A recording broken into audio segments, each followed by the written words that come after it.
semana passada a respeito das conexões que existem no Pentateuco. A gente começou a entrar, na verdade a gente entrou propriamente dito no estudo do Pentateuco, do ponto de vista agora sincrônico e não mais diacrônico como a gente estava estudando até então. Do ponto de vista diacrônico, a impressão que a gente tem é de que o Pentateuco é um amontoado de tradições que aparentemente não tem muita conexão, muito nexo entre eles. Né, se você for seguir o Wellhausen, a ideia é de que são documentos que estão no substrato, por debaixo da construção do Pentateuco. E foram documentos construídos assim no decorrer de muitos séculos, né? Então você tem documento javista, documento eloísta, o sacerdotal e o deuteronomista e tal. Se você for pensar do ponto de vista do Gunkel, ele trabalha com unidades menores, né? Ele trabalha com as perícopes e ele acha que são sagas que percorreram um caminho oral muito grande, tal, até que são fixados em sua forma escrita. A verdade é que se a gente for olhar o Pentateuco do ponto de vista de uma se a gente for olhar o Pentateuco, né, a Torá, do ponto de vista da sua unidade e olhar como um produto acabado, a gente pode até encontrar tensões, textos que parecem ser contraditórios, repetições que é a base da teoria documental, mas existe uma unidade muito grande do Pentateuco. Então nós começamos a dar uma olhada como cada livro está linkado, está ligado ao livro seguinte, e como todo o Tanakh, né, não só o Pentateuco, não só a Torá, mas a Torá, o Neviim e o Ketubim, que são as três divisões, elas fazem todas elas uma chamada lá para a Torá e elas estão ligadas. Então no final, por exemplo, dos profetas, ele diz assim, olha, como é que é? Lembra-te do meu servo Moisés, que vos deu estatutos e tal, e tudo isso. Então, hoje a gente vai dar uma olhada aqui nas conexões que existem, principalmente entre o Pentateuco, quer dizer, entre os 5 livros do Pentateuco. Vamos dar uma olhadinha aqui nas interligações. Por exemplo, o livro de Gênesis e o livro de Deuteronômio, que é o primeiro e último livro do Torá, do Pentateuco. Você tem Gênesis 12, de 1 a 7, você tem o começo da segunda parte de Gênesis, que é justamente o chamado de Abraão, né? Aí você tem, no livro de Gênesis, ele vai tratar da criação e da promessa da terra. Vai dar a Abraão a incumbência de ir para a terra que ele vai mostrar. O final, nos capítulos 49 e 50, aponta já para a terra prometida, dizendo, olha, são as bênçãos de Jacó, dizendo como é que seria a vida na terra prometida, né? Que é justamente essa bênção de Jacó sobre as 12 tribos. Olha Deuteronômio, né? Antes disso, você tem o enterro de Jacó na terra prometida. Ele é levado para lá, uma grande comitiva que é levada para a terra prometida. Então, o livro de Gênesis está todo centrado na promessa da terra. Deuteronômio, né? Deuteronômio 34, de 1 a 4, ele vai trabalhar, deixa eu pegar aqui só para dar uma olhada. Deuteronômio 34, de 1 a 4. Dá uma olhadinha aqui.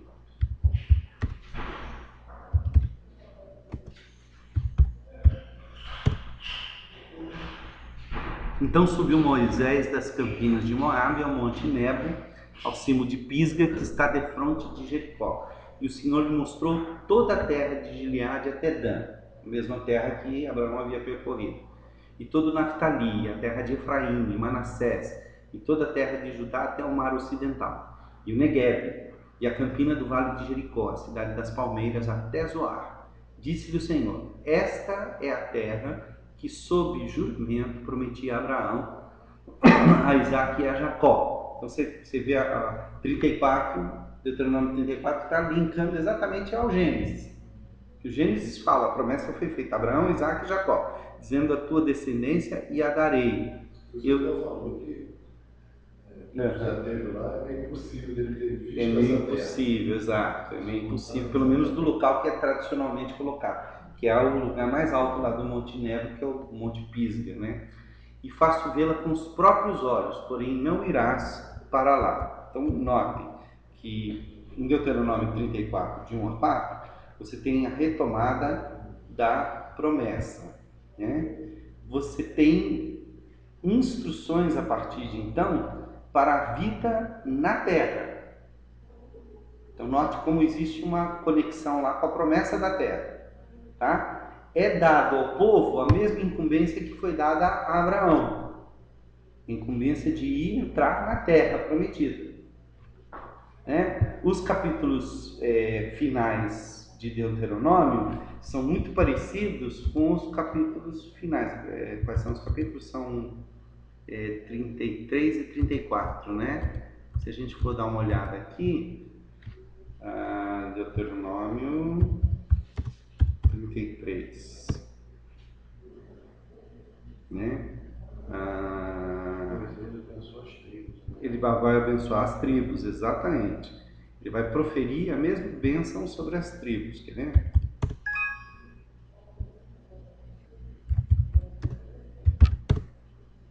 Então subiu Moisés das campinas de Moabe ao Monte Nebo, tá? Se moveu ali e tal, mas ele antes disso, a morte dele é muito parecida com a morte de Jacó e até com a morte de José. Né? Então você vai ter a bênção de Jacó sobre as 12 tribos e você vai ter a bênção de Moisés sobre as 12 tribos. E você também vai ter o enterro de Moisés pelo próprio Deus, já nas bordas da terra prometida. Então note como o Gênesis e o Deuteronômio são mais ou menos, tem mais ou menos os mesmos esquemas, as mesmas coisas. Deu para perceber a relação entre os dois? Né? Aí você pensa, peraí, mas se o Wellhausen tem razão, são uma série de documentos e tal, e houve um redator final, bom, esse redator final foi bom. O cara fez um serviço de gênio. Foi esse que afirmou que até Deuteronômio que seria... Na verdade, o que nós estamos fazendo aqui, a análise, é o seguinte: o Wellhausen, ele diz que 6 primeiros livros da Bíblia, o Hexateuco, ele é, na verdade, um emaranhado de documentos entrelaçados, e por isso há uma série de contradições, há uma série de repetições e tal. Tá, tudo bem. Mas é uma organização... Sim. Dá uma o que ele fez? Ele dissecou o Pentateuco, transformou em Hexateuco, na verdade fez um novo arranjo e tal. Só que quando a gente olha o Pentateuco do ponto de vista não diacrônico, não da sua formação, mas do ponto de vista da sua redação final, o produto final é muito bem amarrado. É muito bem amarrado. Então, essa redação... Você está mostrando aqui, né? Exatamente. Essa interligação entre o primeiro livro do Pentateuco e o último livro do Pentateuco é muito forte. A ideia não é só de progressividade. Exato. A história está caminhando. Questões que são levantadas no Gênesis são resolvidas no Deuteronômio. E à medida que vai criando outras... Exato. Exatamente. A coisa vai até mais longe, né? Olha só, vamos dar uma olhada, por exemplo, na teologia do livro de Gênesis, né? É o livro das origens. Uma comparação bacana essa. Né? Gênesis é o livro das origens, é o livro da origem da humanidade, é o livro da origem do pecado, é o livro da origem do povo de Israel, é o livro da origem da promessa, é o livro da origem por que o povo de Israel estava no Egito, o que o povo de Israel estava fazendo no Egito. Então você percebe que é Bereshit mesmo, né? No princípio. A origem das línguas, a origem das nações, a origem da divisão dos povos, né? a origem, você tem na verdade uma criação e uma recriação, que é a criação primordial e a recriação do dilúvio, após o dilúvio. É como se houvesse uma recriação feita por Deus. Então você percebe que é um livro que não é simplesmente um relato. Ele tem uma teologia, ele tem um propósito, ele tem ele tem um elan, né? Uma coisa que liga outra coisa. Eu acho que a base realmente é essa e foi colocada. Exatamente. Fala da criação em 2 atos, né? Que é a criação e o dilúvio. Fala das origens remotas do povo de Israel. Então, coloca o povo de Israel em raiz. E essa é uma das razões, por exemplo, que eu não penso no livro de Gênesis como um livro que foi escrito durante a travessia no deserto. Por quê? Porque um povo que está no deserto, tentando se formar como nação, sem muita organização, o povo que está tentando se organizar, ele não faz filosofia sobre as suas origens. Ele até pode contar histórias e tal, mas um livro tão elaborado quanto esse livro tem todo o jeito de ser um livro que teve a sua redação final terminada num momento de grande crise para Israel.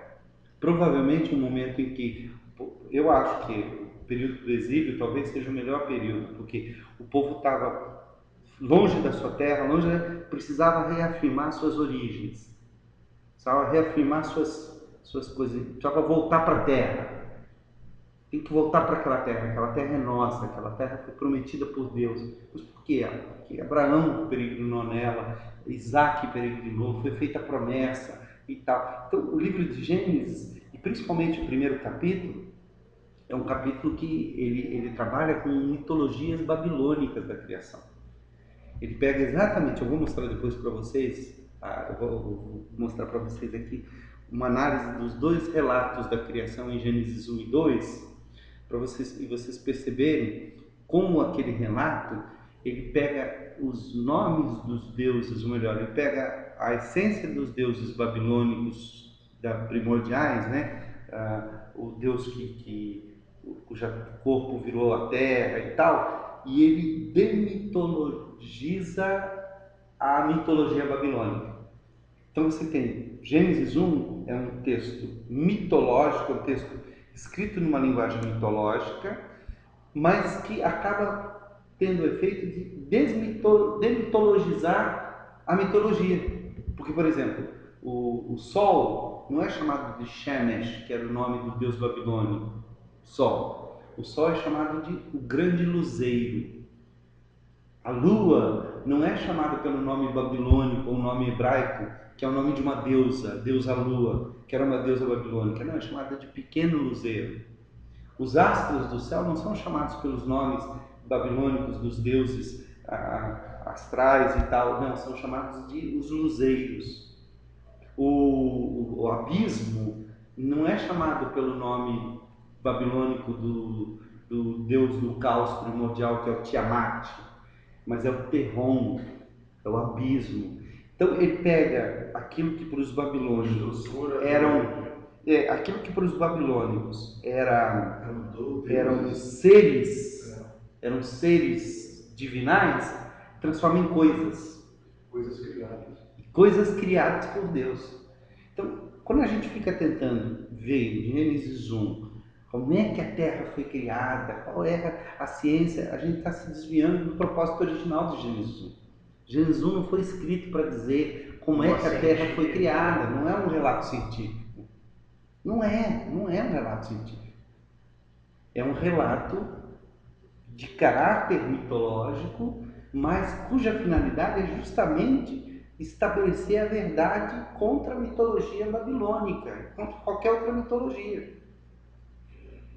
A natureza, pois é, sem dúvida, a natureza não é um conjunto de deuses que se brigaram e acabaram e o resultado está aí. A natureza não é fruto do acaso. Nesse ponto até contra a própria ciência, né, pseudociência. A natureza não é fruto do acaso. É um fruto de um planejamento deliberado de um Deus eterno, superior, que tem controle sobre toda a criação. Então, e esse é o fato fundamental de Gênesis. Isso é o fato fundamental de Gênesis. Agora, a Bíblia não afirma que foi Moisés, né? Não. Agora, porque a gente leva isso, os conservadores levam isso como se isso fosse um dado revelado mesmo. uma verdade. Quando você traz um conceito desse, eles não aceitam isso aí também, porque tá usando também. Porque isso questionar que não havia escrito na época, no período do deserto, não sei. Eu aprendi assim, né, que era o deserto. Já se sabe que naquele período tinha escrito. Tinha, mas não tinha as condições de conservação e de preservação de escrita. Você imagina, o livro, o Pentateuco, chama Pentateuco porque ele tinha que ser guardado em 5 caixas, teuca caixa, penta 5. Ele era tão grande que ele não cabia numa única caixa, ele tinha que ser guardado em 5 caixas para ser conservado como um único livro. Então ele é chamado de Pentateuco justamente por isso. Agora você imagina o tamanho de um rolo desse feito de pergaminho ou de papiro. Não sei se você está pensando grandado. Pensa botar isso em placas de barro. Né? Ou então as placas, as tábuas. Não estou dizendo que não haja registros da época mosaica. Até hoje não se achou e tal, mas eu acredito que possa haver registros e tal. Você tem, por exemplo, a prova da antiguidade de alguns trechos de Êxodo. O Código da Aliança, por exemplo, você provavelmente tenha sido guardado. Para você ter uma ideia, diz que foi feita uma cópia da lei e guardada dentro da arca. Que tamanho tinha que ser essa arca? A Arca da Aliança. Porque se a própria arca subiu, não é que de repente uma coisa muito mais antiga. Exato. Então, é apenas uma questão da gente trabalhar um pouco. E a arca tinha um simbolismo muito grande do povo de Israel. Exato. Exatamente. E isso, com o tempo. Agora, que cópia da lei que foi guardada lá dentro? Qual foi os 10 mandamentos, não? Essa seria a lei moral, né? Seria as 2 tábuas. Mas é muito mais profundo. Se foi de madeira, você imagina o peso. Se foi de pedra, você imagina o peso dessa arca, né? Mas pode ser o Código da Aliança, são 6 capítulos mais ou menos. Vai de Gênesis 20, 19 até Gênesis 23, 24, uma coisa. Gênesis não, Êxodo, que é o Código da Aliança, que são a origem e tal. Tem a característica de ser extremamente antigo. Né? Mas olha só, explica por que o povo de arameus errantes, o que fazia esse povo no Egito. E fala do Egito como uma terra da gestação de um povo. Tá? Então você pode dizer que Gênesis tem toda essa configuração. Então vamos fazer aqui uma primeira estruturação. Vamos começar a olhar o Pentateuco de uma forma mais estruturada. Não, pode falar. As pessoas, às vezes, eu vejo as pessoas criticarem muito o Egito.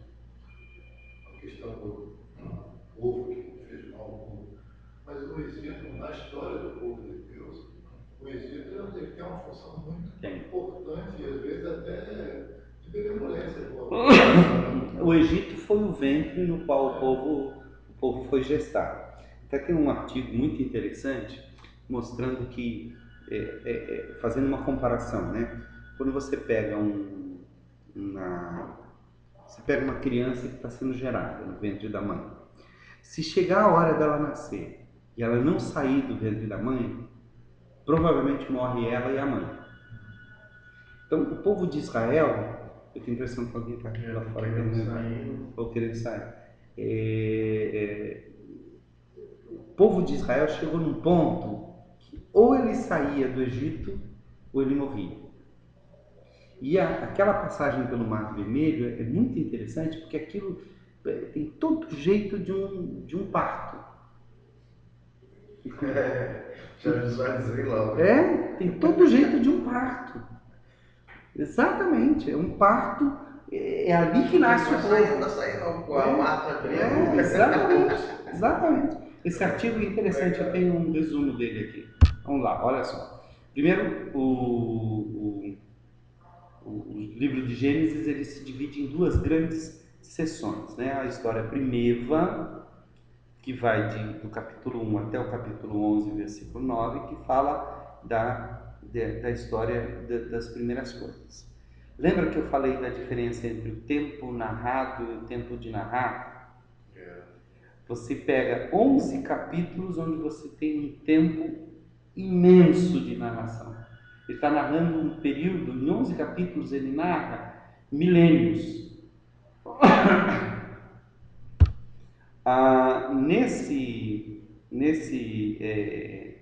Nessa história primeva, você tem a manifestação da bênção e da maldição sobre o ser humano e a aliança da preservação do ser humano que é feita no pacto com Noé. O pacto com Noé é chamado... o arco-íris, exatamente. O pacto com Noé, ele é chamado de pacto da... como é que chama, gente? Meu Deus, gente, senão eu vou ficar ouvindo esse negócio. É o pacto da... Poxa, fugiu agora. Da graça comum. O pacto da graça comum. Por quê? Porque logo que o povo saiu da arca, quer dizer, a família saiu da arca, Deus prometeu que iria conservar a natureza do jeito que ela foi criada. Quer ver? Vamos lá, deixa eu dar uma olhada aqui. Noé.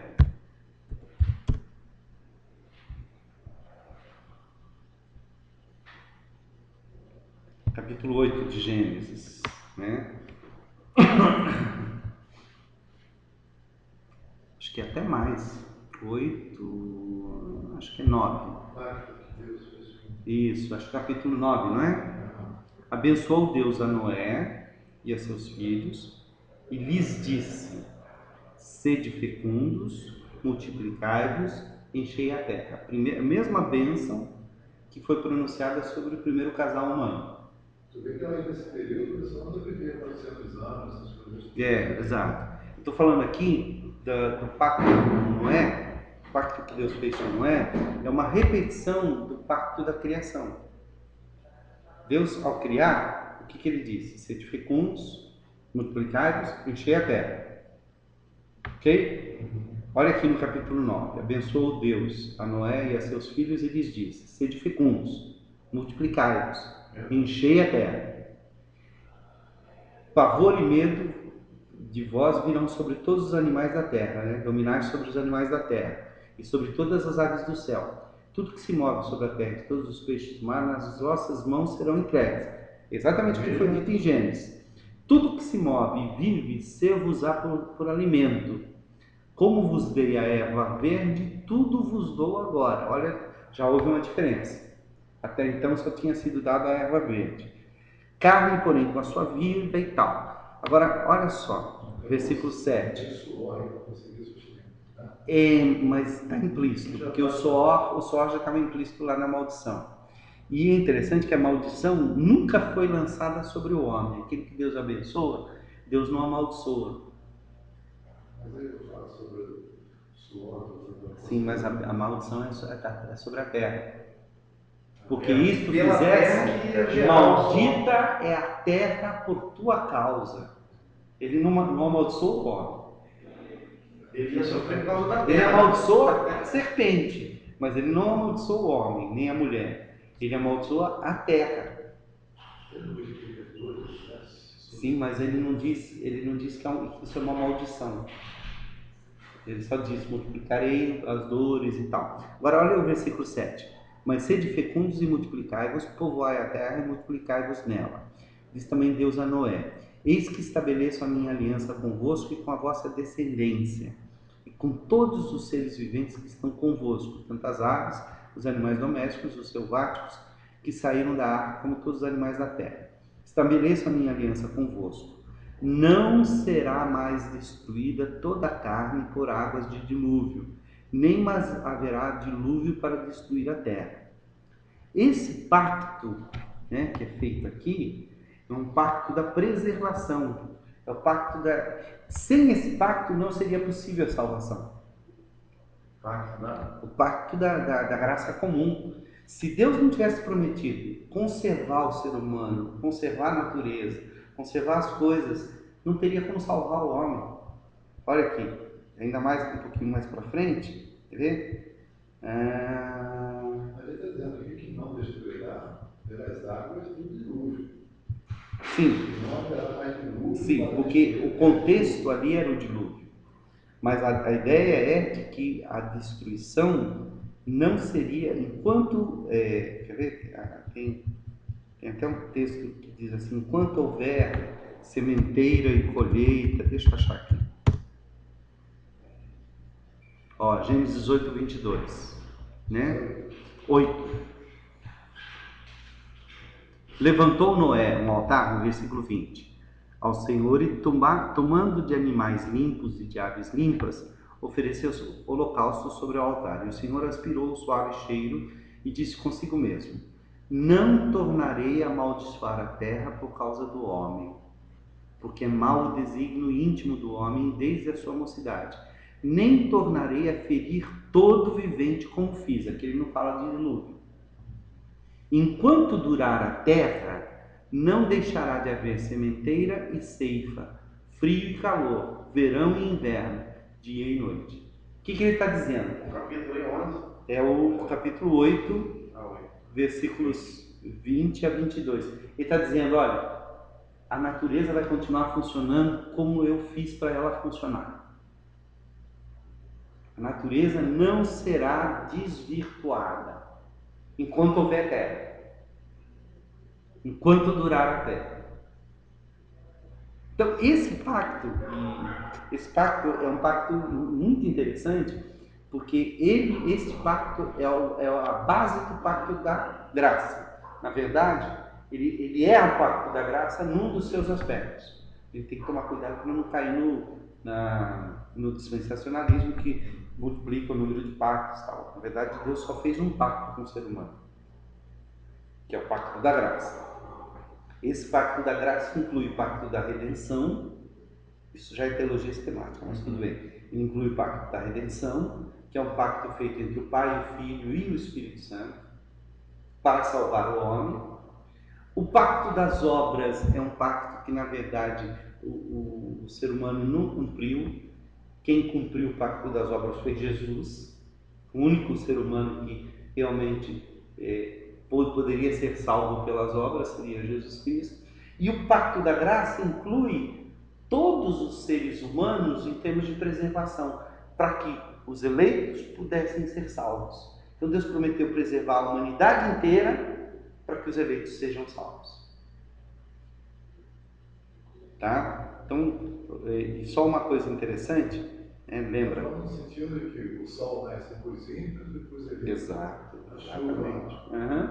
Ainda há bondade no mundo, ainda há, devido a esse pacto, é o pacto da... O pode fazer coisas boas, escrever uma música que agradece a Deus. Não, e pode, inclusive, Deus dirige as nações, é a providência de Deus, tudo isso faz parte desse pacto, né? E uma outra coisa interessante aqui, que eu acho que vale a pena dar uma olhada, lembra, né, a bênção é proferida 3 vezes, né? Multiplicarei, né? Vamos lá, crescer e multiplicar, vamos ver, crescer. O de Gênesis ou de... Os dois. Olha só, crescer.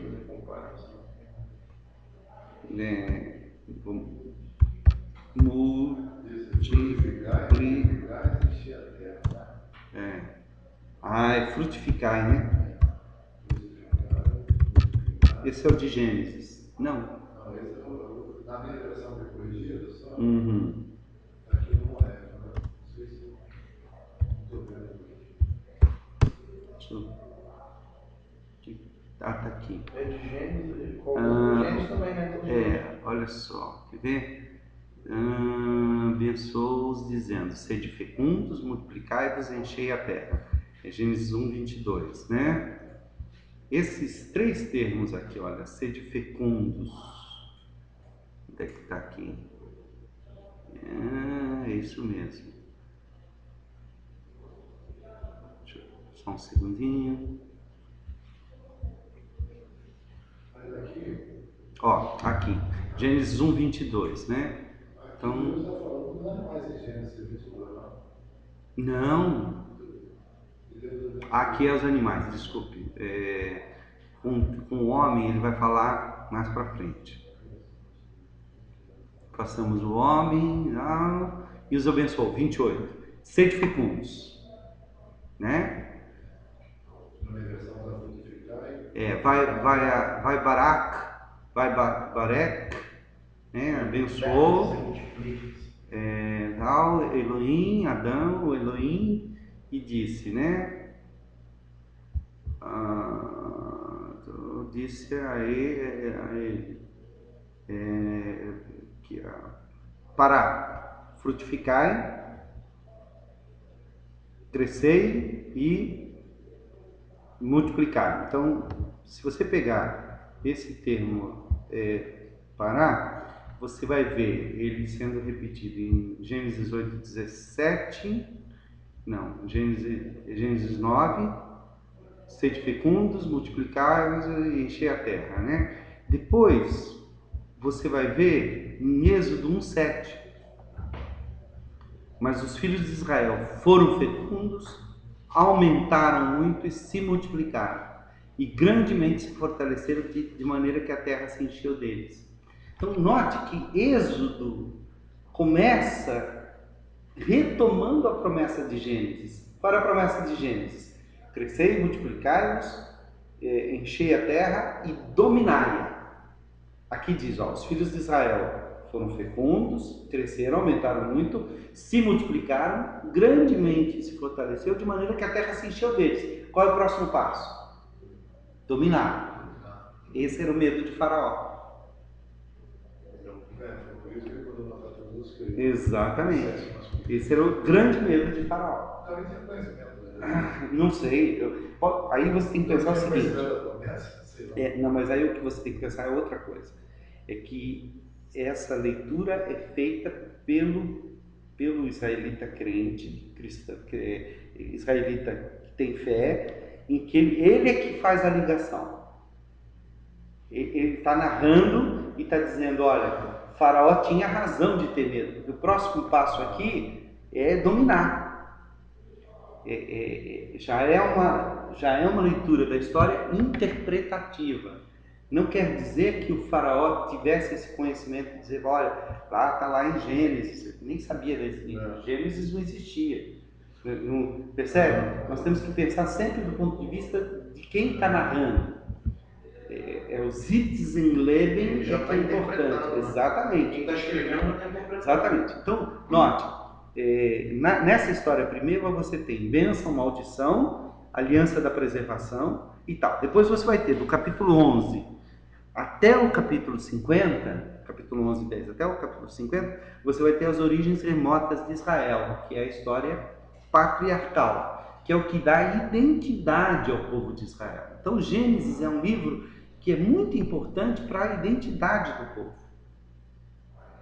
E aí você vai ver em quais momentos da história a identidade do povo era importante para a sua preservação. Você tem o momento em que eles estavam se formando como povo, lá no Êxodo. Por isso o Pentateuco é a base do Êxodo, não tem jeito. Gênesis é a base do Êxodo. É a base. Pode ser que ele não tivesse elaborado como um livro tão bem estruturado e tal, até porque o Gênesis tem uma estrutura fantástica. Depois vocês vão ver, se o cara fazer isso no deserto, depois nós vamos ver essa estrutura. A estrutura do Gênesis é um negócio elaboradíssimo. Elaboradíssimo. Pode ser que esse Gênesis que nós temos hoje, tão elaborado e tal, não tivesse pronto na época do Êxodo, mas as tradições do Gênesis foi o que manteve o povo em pé. Eles lembravam, olha, Deus prometeu a Abraão, a Isaac e a Jacó que nós iríamos para essa terra. Isso é aquela teologia, né? De forma germinal.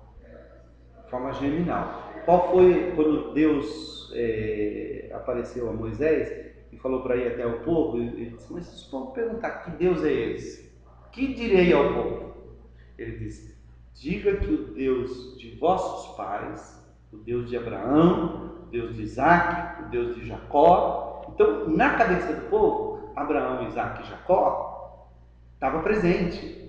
Eles podiam não ter o livro de Gênesis elaborado da maneira como ele estava, mas as tradições do Gênesis, as histórias do Gênesis passavam de pai para filho. O esqueleto do sermão estava ali. Exatamente. As histórias estavam ali.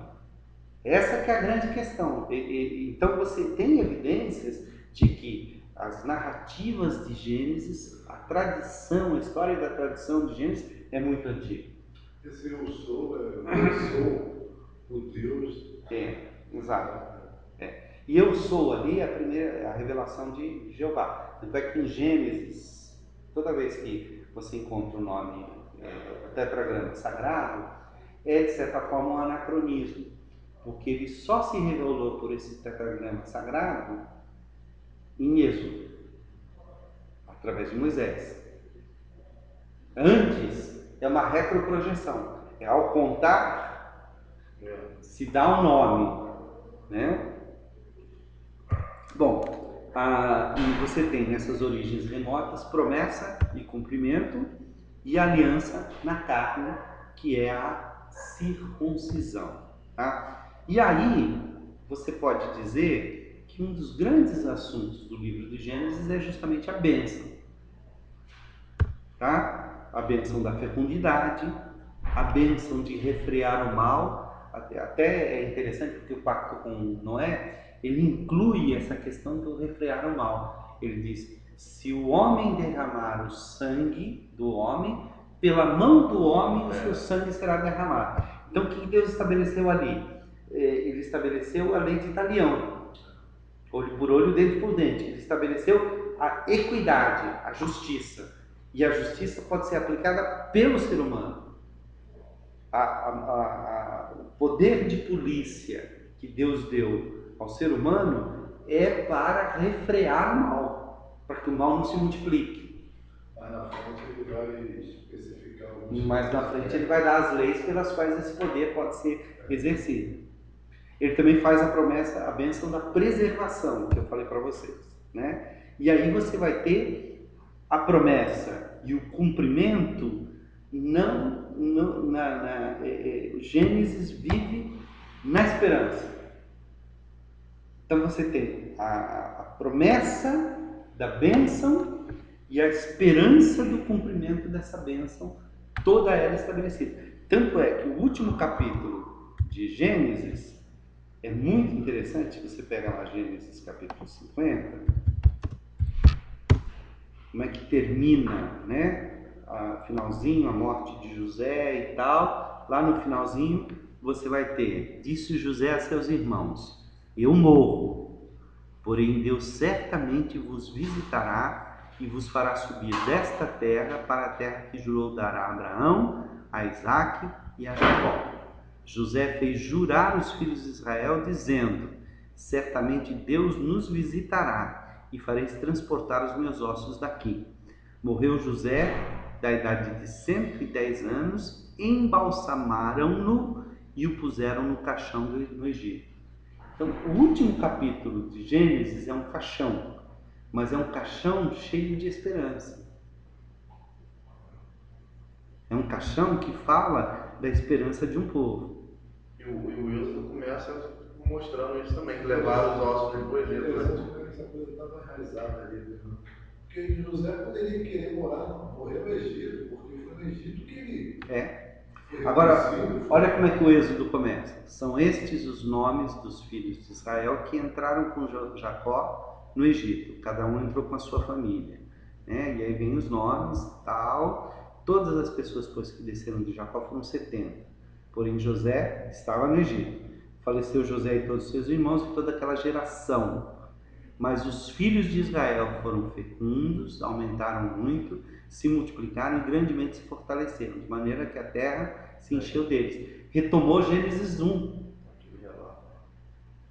Então, peraí, como é que pode? Não, Gênesis 1 não foi escrito junto com Êxodo, são documentos diferentes, mas percebe que a linguagem é a mesma. Alguém botou isso junto.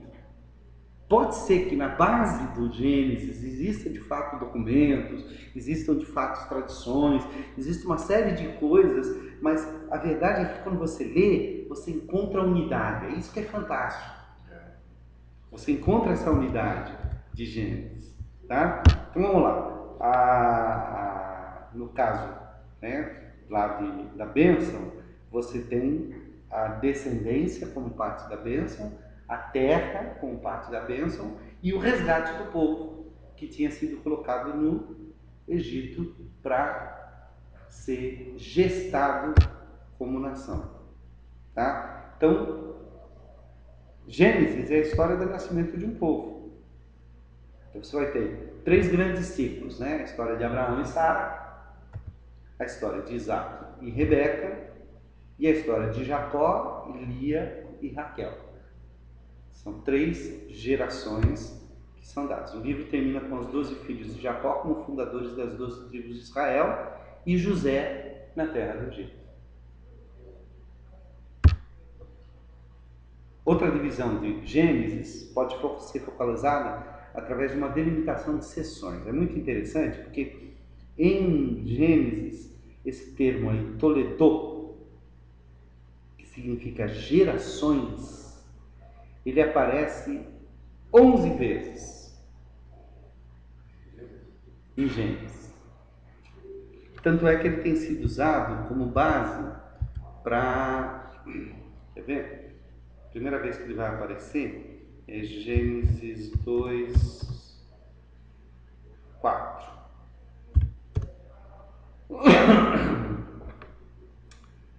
Ele Toledô, em hebraico. Ele Toledô Hashamai Ve'aretz. Esta é o Toledô, né? Aí é traduzido por Gênesis, mas pode ser traduzido por gerações. Se você pegar e mandar buscar das origens, né? Quer dizer que isso aqui pode ser tipo, essas são as gerações do céu, da terra. Isso, essa é a genealogia do céu e da terra. Aí o próximo que vai aparecer é Gênesis 5:1. Este é o livro da genealogia do Toledô de Adão. Gênesis 5:1. Depois vai aparecer em Gênesis 6:9. Eis o Toledô de Noé. Ali é traduzido como a história de Noé. Depois vai aparecer em Gênesis 10:1. Estes são os Toledôs dos filhos de Noé. Na verdade é Toledote, né, que está no plural. Depois Gênesis 10:32. São estas as famílias, ou gerações, ou Toledô, dos filhos de Noé. 11:10. São estas as gerações de Sem, Toledô de Sem. Depois 11:27. O Toledô de Terá. Depois Gênesis 25:2. O Toledô de Ismael.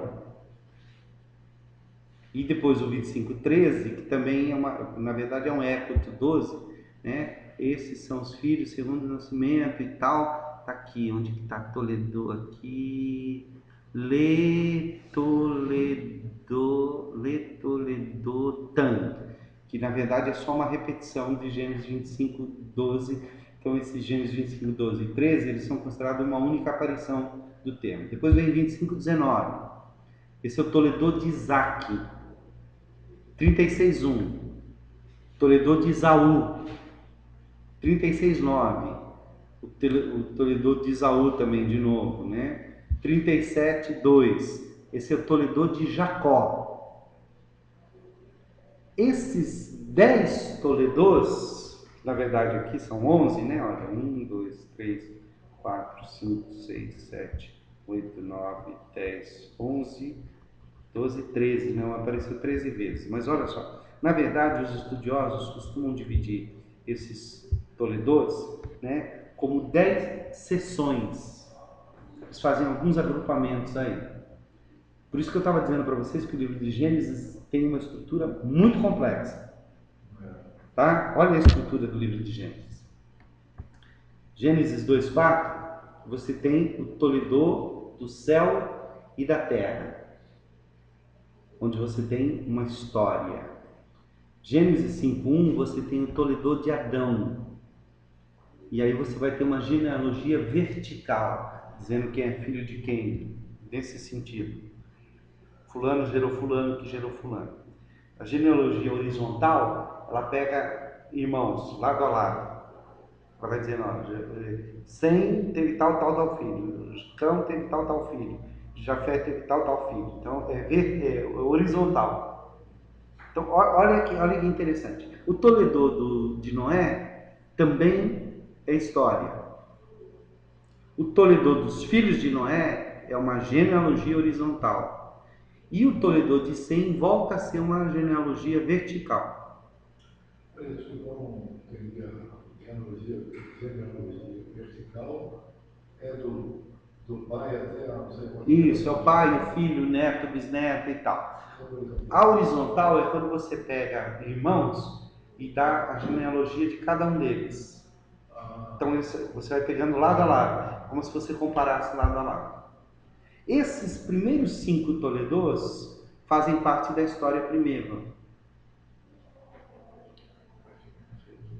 né? Que você vai até 11:10, quando entra Sem na história, que é a origem dos semitas.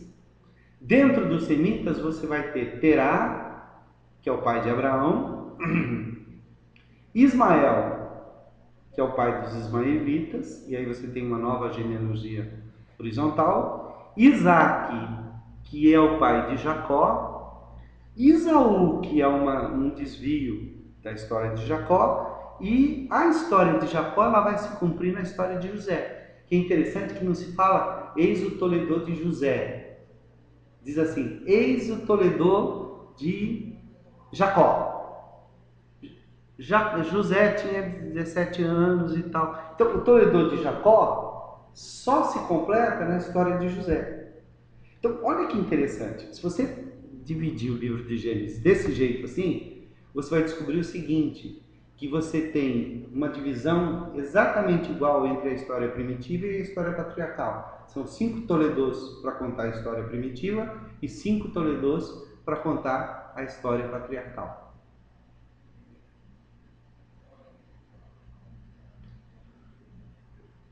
Percebe? Agora eu pergunto para vocês, um livro tão elaborado assim, você é serviço de gênio, cara. Tá, tem o Javista, tem o Eloísta, tem o tal, mas quem costurou tudo isso? Quem montou tudo isso? Né? Claro, foi um homem santo inspirado por Deus, como diz lá Pedro. Ele fala que o deserto, ele não falou, porém, espírito de habilidade. Exatamente. Então, deu para perceber como o Gênesis ele é um livro extremamente estruturado. Extremamente estruturado. E aí, isso foi um trabalho que eu fiz lá na PUC, onde essa introdução à leitura dos 5 primeiros livros da Bíblia, né, desse Garcia Lopes, Félix Garcia Lopes. Eu fiz um resumo aí, eu quero colocar para vocês algumas características do Pentateuco segundo esse resumo. São bem interessantes para a gente poder continuar, né? Primeiro, as características da narrativa bíblica, né? A narrativa bíblica, ela se rege pela presença de 3 princípios. O princípio ideológico, o princípio historiográfico e o princípio estético. Então, o texto bíblico, principalmente no Pentateuco, principalmente na Torá, ele tem uma finalidade ideológica, existe uma ideologia por detrás desse texto. É uma tentativa de fazer história, embora não seja história nos termos historiográficos modernos. Mas você não pode falar de Gênesis sem entender que quem compôs Gênesis tinha em mente escrever uma história. É uma história teológica, mas é uma história. E é uma história escrita com arte. É bem elaborado. Existe um princípio poético nesse texto. Tá? O princípio historiográfico insere alguns fatos com outros. Embora não sejam estritamente crônicas de fatos acontecidos, as narrativas bíblicas em geral estão dispostas em sequência cronológica e têm um caráter marcadamente histórico. No princípio historiográfico, os estudiosos descrevem esse tipo de literatura bíblica como ficção historiada ou história de ficção. Tem um objetivo e um inegável substrato histórico, mas não pode ser considerado história no sentido moderno da palavra. Não é apenas uma memória do passado, mas é a memória da qual se pode extrair lições para o presente e o futuro. Então, só se conta a história do passado porque tem relevância para o presente e vai dirigir o meu futuro. Deus ficou bem claro aí que Gênesis realmente não é o princípio, é um livro de princípios. Exatamente. Olha outra coisa, né? O Pentateuco é a primeira parte de uma narrativa historiográfica mais ampla, que abrange desde a criação do mundo até o exílio da Babilônia. Então, há uma tentativa de se contar a história desde a criação até o exílio.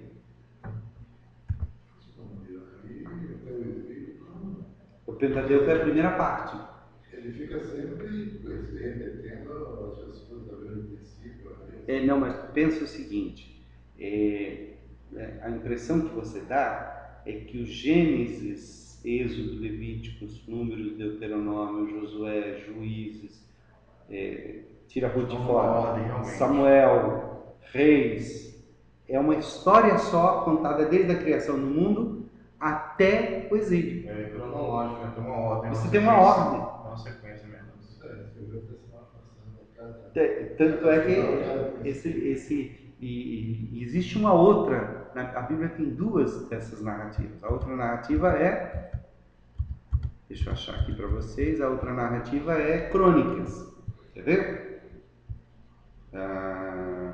Primeiro Crônicas.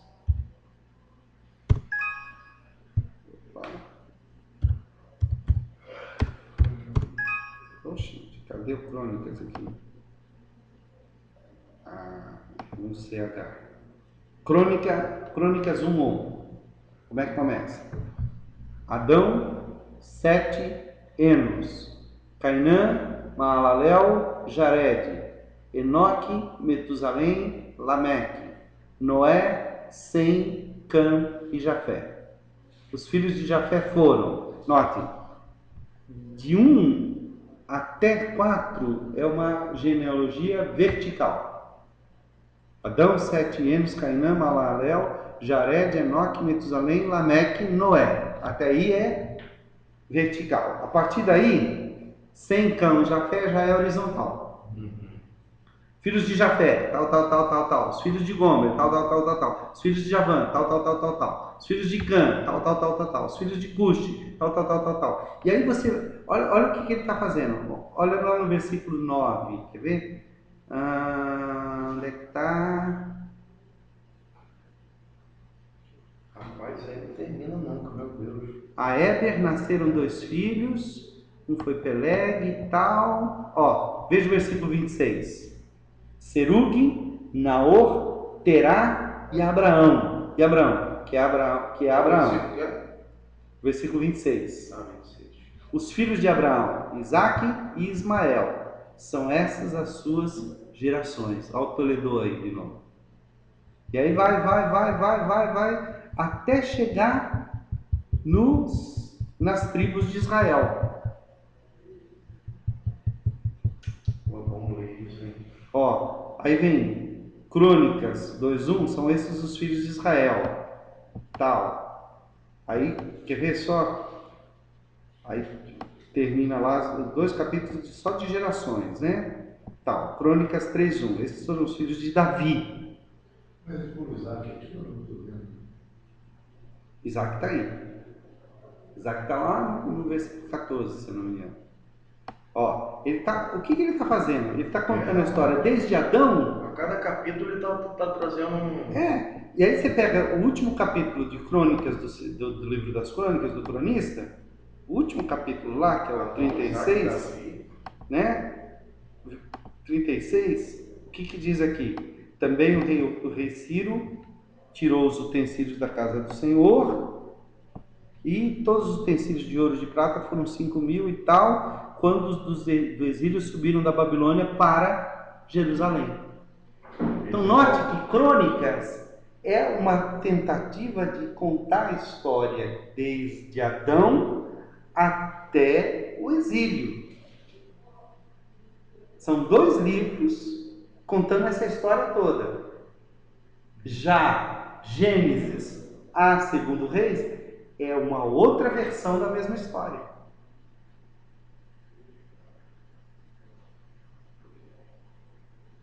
Você tem o Pentateuco e a chamada, nós vamos ver bem o que é isso, chamada obra histórica deuteronomista.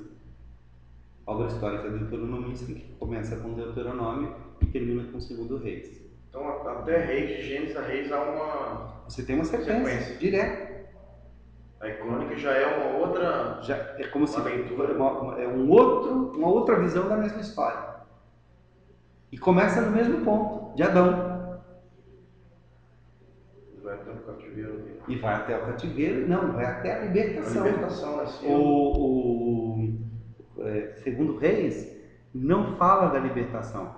O evento mais marcante de Segundo Reis da libertação é que o rei que tinha sido furado os olhos e tal é admitido à mesa de Nabucodonosor. Acaba aí.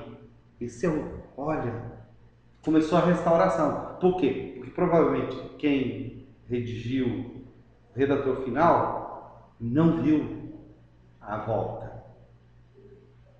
Não viu a volta para a Terra Prometida. Então ele conta até onde ele viu. Aí entra Esdras, né? E ele não quer terminar a história com uma nota negativa, ele termina com uma nota positiva. Embora nós estejamos no exílio, está tudo perdido, tudo está destruído e tal, o nosso rei foi admitido agora à mesa do grande rei Nabucodonosor. Então é uma nota positiva. Agora daí para lá, de Crônica para lá, é salpicado aí, né? Dentro. Não entendi. Depois de Esdras, os outros demais livros, não, aí já é... Não, aí que está. Esdras e Neemias é a continuação das Crônicas. É a continuação das Crônicas. Essa crônica termina com uma saída, porque aí Veja como é que começa a Esdras. Já começa a leva, né? A segunda leva, né? Ó, Esdras. São esses os filhos da província que subiram do cativeiro dentre os exilados que Nabucodonosor, rei da Babilônia, tinha levado para lá. Quer dizer, Crônicas termina com o decreto de Ciro mandando subir. Esdras começa com a lista dos que subiram. É a continuação. E como é que começa? Com genealogia. Retoma as genealogias todas do exílio, exatamente. A gente, se for parar realmente, é claro que aos olhos do povo negro não viu essa harmonia, essa progressividade, vamos até esse cuidado que a Bíblia tem, parece que é um cuidado que tem. É impressionante, é impressionante. Entendeu? Eu só olhar aqui no escrito e não ver muito mais, não ver aparente contradição. Agora, note, só é possível a gente fazer essa visão sincrônica, né? Essa visão de produto acabado e mostrar suas conexões, porque antes vieram aqueles que destruíram isso. Se não fosse o Webhouse, se não fosse o Gunkel, se não fosse o Albright, se não fosse... ia penetrar para ver essa... Provavelmente a gente não teria esse esforço de falar, não, peraí, tem que ter uma unidade aí, vamos dar uma olhada. Então, olha só, como eu disse, o Pentateuco, a primeira parte de uma narrativa historiográfica mais ampla, né? E Segundo esse autor aqui, o Van Seters, em sua obra Historiografia no Mundo Antigo e as Origens da História Bíblica, são 5 critérios de identificação da historiografia israelita antiga. Quais são esses 5 critérios? É uma forma literária intencional e não meramente acidental. Isso quer dizer o seguinte: se fosse acidental, seria assim, vai narrando. Não. Quem narrou tinha um propósito. Tinha um objetivo. Tinha um objetivo. Quem fez essa junção de tradições, ele sabia onde ele queria chegar. Então é intencional.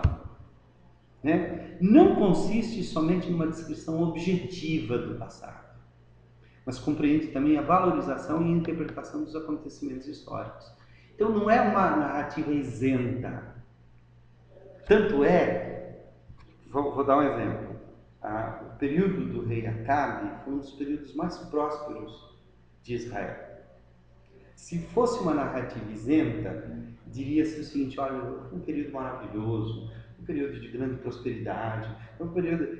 Mas toda e qualquer visão da história de Acabe é muito negativa. Por quê? Porque Acabe não fez o que era da vontade de Deus.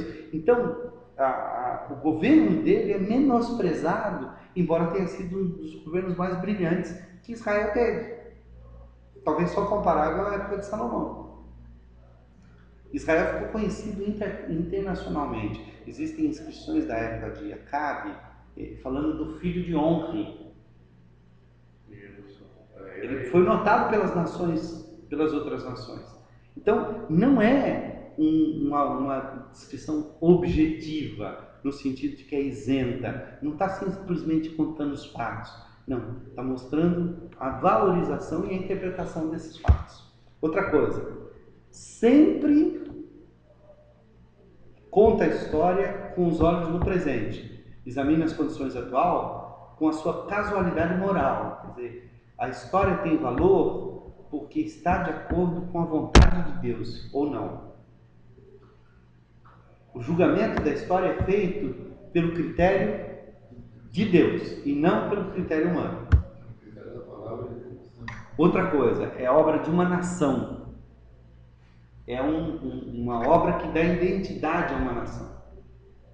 Então, é uma obra, vamos dizer assim, ela não é isenta, né? Ela procura exaltar o que é de Israel, né? E forma parte das tradições literárias de um povo e possui um papel importante na configuração da sua identidade nacional. Os enfoques neo-historicistas da literatura bíblica contribuíram para um novo reajuste das dimensões históricas dos textos e para uma nova consideração da literatura como reflexo da época em que foi escrita, mais do que como prova dos fatos supostamente acontecidos. E esse é o grande erro quando a gente quer estudar a história bíblica do ponto de vista histórico, achando que aquilo é um documento histórico para ser julgado com os mesmos critérios que os outros documentos históricos. Lembram que eram 3 princípios? O princípio historiográfico, o princípio ideológico. Né? Procura estabelecer e transmitir uma determinada concepção do mundo. O Pentateuco, Torá, é fruto de um processo espiritual e canônico e pode ser considerado como escritura normativa para uma comunidade. Então, não é apenas história, é norma, é cânon. Mas, eu estou falando, mas essa questão de você estudar como um documento histórico, é claro que às vezes você se frustra quando não tem, mas à medida que você começa a olhar e visto que muitas coisas não tinham, e até então as pessoas, e hoje, né, muitas coisas que eram tidas como fantasia, essas coisas, porque não tinha nada. É porque há um substrato histórico verdadeiro. Cada vez mais a Bíblia se mostra como, ela já foi vista como um livro totalmente irrelevante do ponto de vista histórico. Hoje já não é mais. Hoje já não é mais visto assim, porque as pessoas começaram a perceber que o substrato histórico é muito forte e é verdadeiro. Então, olha só. É porque não acharam. E é por causa disso que os estudos modernos se interessam especialmente pela mensagem teológica do texto. A Bíblia conta a história da salvação. Essa que é a grande coisa. Se há alguma coisa que unifica o Antigo Testamento, é justamente essa história da salvação. É considerado chamado de pequena história da salvação, porque ainda não é toda a história. E apresenta Yahvé não apenas salvando na história, mas também abençoando. Isso é a ideologia do Antigo Testamento.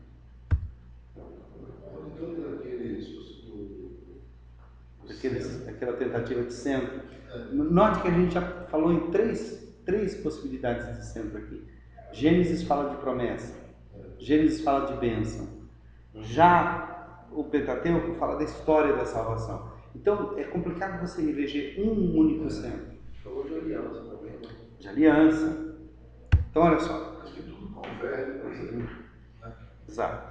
A gente pode dizer que há duas categorias da história da salvação: a categoria da história e a categoria da providência. O que isso quer dizer, né? Êxodo e Números falam dessa, são orientados para os acontecimentos históricos. Já Gênesis e Deuteronômio são orientados para a bênção ou providência. E a providência histórica encontram o seu centro e estão intimamente ligados na pequena história da salvação, que é formada por Gênesis, Êxodo, Levíticos, Números e Deuteronômio.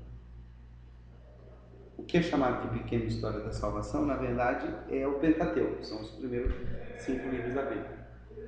E praticamente aponta, né, para tudo. Uhum. Mas até Jesus não é Pentateuco, quer dizer, Sim, cristão, né? Sim, a gente pode fazer essa retroprojeção. O princípio estético, que é o terceiro princípio da literatura do Antigo Testamento, organiza o texto a partir de um ponto de vista formal, quer dizer, o texto é muito bem organizado. O Pentateuco é pluriforme, em estilo, linguagem e voz. Então você encontra várias vozes, vários estilos e várias linguagens no Pentateuco. É característica a mudança de prosa à poesia com fins estéticos. Então você encontra essa alternância entre prosa e poesia. Há uma variação na expressão de sentimentos para mostrar essas ideias importantes. Então você tem uma variação muito grande ali. E os textos poéticos, eles podem aparecer para marcar o fim de certos relatos ou sessões do mesmo livro.